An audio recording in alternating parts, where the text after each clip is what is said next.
Thank you very much, Ms. Tessie Angsi. Two others were supposed to join us this morning, Ana Maria Nemenso, but she expresses her apologies because for medical reasons she turned out she cannot join us today. And Lola Narcisa Claveria also was supposed to come, but also for medical reasons or for health reasons, she also expresses her apology that she cannot come. I would like to read a short statement by Lila Pilipina on the occasion of the visit of the Japanese Prime Minister Fumio Kishida and his address before the joint session of Congress.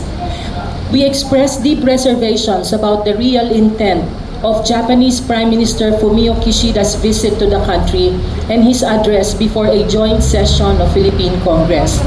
Japan has never fully acknowledged its war crimes against Filipino women, but is now talking again of war measures with the Philippine government, pushing for the adoption of a so-called mutual access agreement that would allow unhampered Japanese troop movements in the country.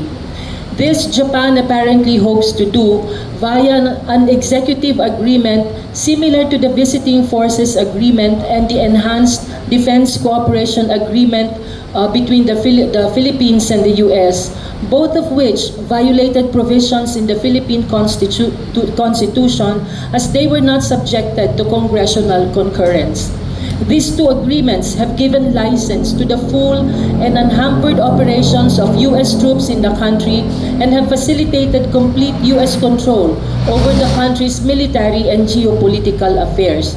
Instead of offering genuine atonement for its wartime crimes, Japan is demanding for a similar arrangement with the Philippines, using tensions in the West Philippine Sea as a smokescreen and its official development assistance as bait to weaken opposition from the Philippine side.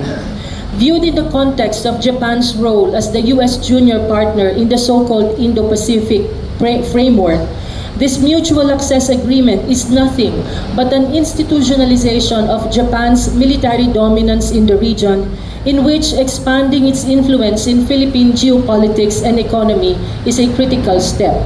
For Lila Pilipina and other victims, this is shades of World War II, when Japan sought to establish its military might in the region. It is an insult to Filipino women victims of Japanese wartime military abuse. Lila Pilipina calls on patriotic members of both houses of Congress to reject this agreement and instead defend the nation from further violations of its sovereignty and uphold the rights and honor of hundreds, probably thousands of Filipino women brutalized by Japanese imperial rule.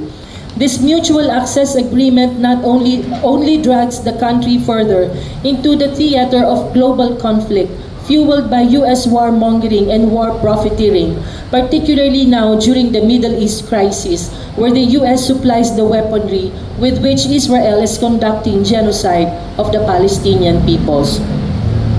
Japan is following in the footsteps of its senior ally, violating the peace clause of its own constitution by embarking on a several-year program of troop deployment and war spending to develop missile defense technologies, putting the Philippines under the complete control of the U.S.-Japan military alliance turns the country into a pawn in the warmongering of these two countries.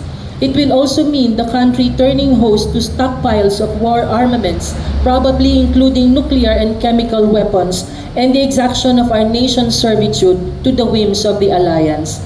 Lila Pilipina strongly opposes all wars of aggression.